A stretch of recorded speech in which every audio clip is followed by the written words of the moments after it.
warahmatullahi wabarakatuh. Selamat pagi, selamat malam, selamat siang buat teman-teman semua dan guru-guru, bapak dosen dan ibu dosen yang di luar sana. Walaupun pandemi seperti ini masih bisa mengajar walaupun dalam keadaan online. Terima kasih bapak ibu dosen sekalian. Terima kasih. Hari ini saya akan beropini mengenai unit terkecil penyusun ilmu linguistik, yaitu fonologi. Seberapa pentingkah fonologi terhadap ilmu bahasa? Ada yang bertanya mungkin teman-teman, apa sih itu fonologi, Bang?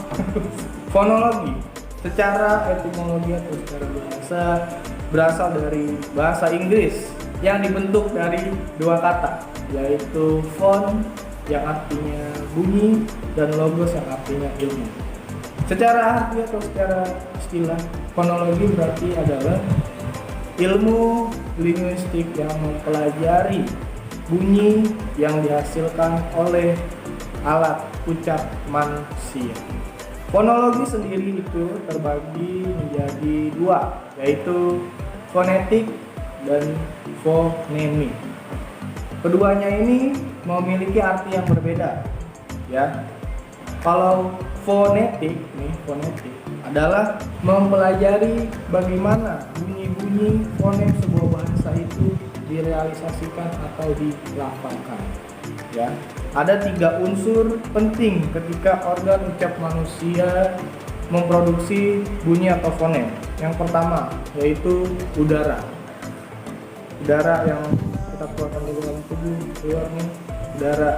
Terus yang kedua itu artikulator, yaitu bagian alat ucap yang bergerak, ya, seperti mulut saya nih bergerak dan lidah saya bergerak, ya, itu alat yang bergerak.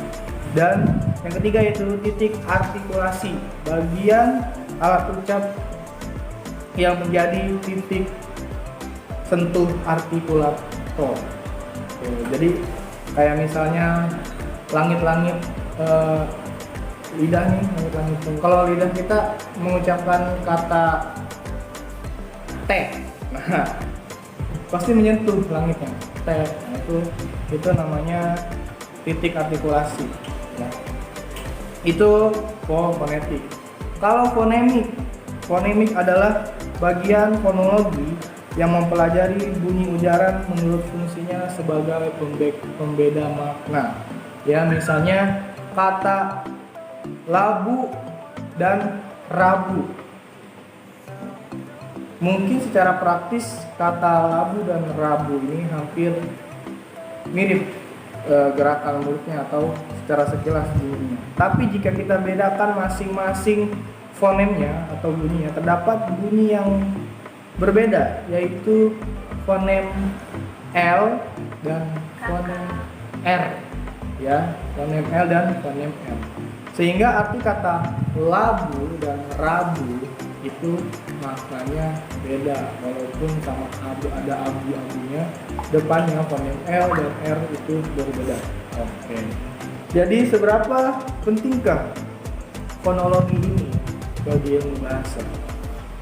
Opini saya berarti yaitu sangat penting. Kenapa? Karena dengan adanya fonologi ini kita bisa membedakan kata-kata yang memang hampir mirip, itu kita bisa bedakan dengan fonologi ini. Dan juga kita bisa mempelajari bagaimana asal muasal bunyi atau kata yang kita sebutkan dari dalam tubuh.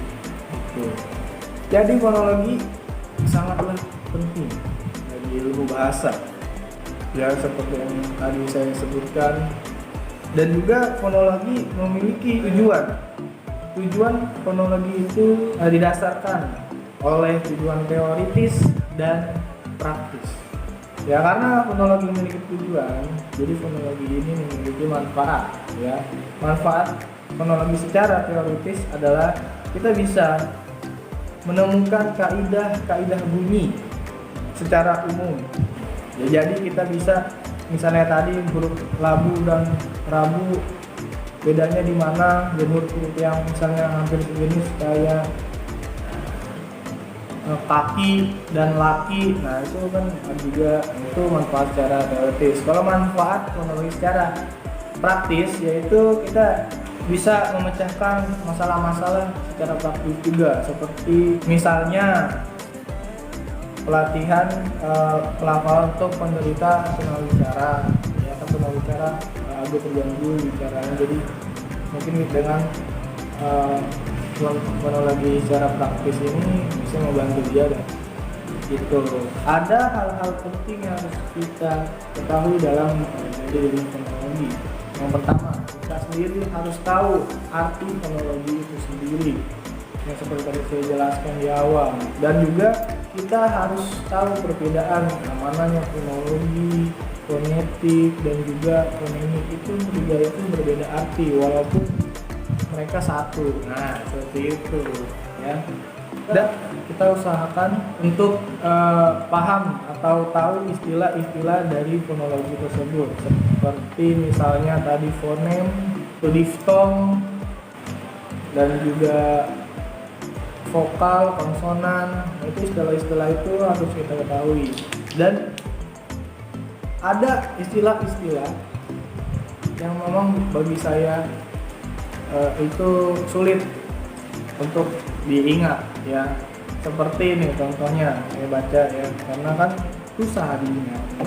Pertama yaitu labi dental, terus lamino dental, nemo patatal, apa nih, langsung apa itu, yaitu osliliokop tuh, karena pneuma katuar radio pangal ya. Kenapa itu sulit diingat ya Kak? Saya mengucapkannya saja sulit, gimana sulit diingat ya.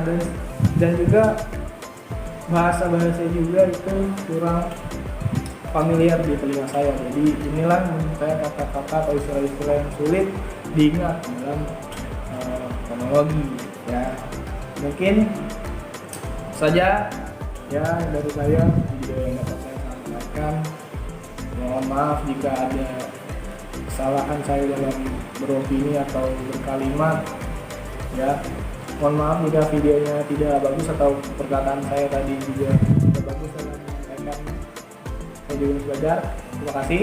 Assalamualaikum warahmatullahi wabarakatuh. Nggak usah ya.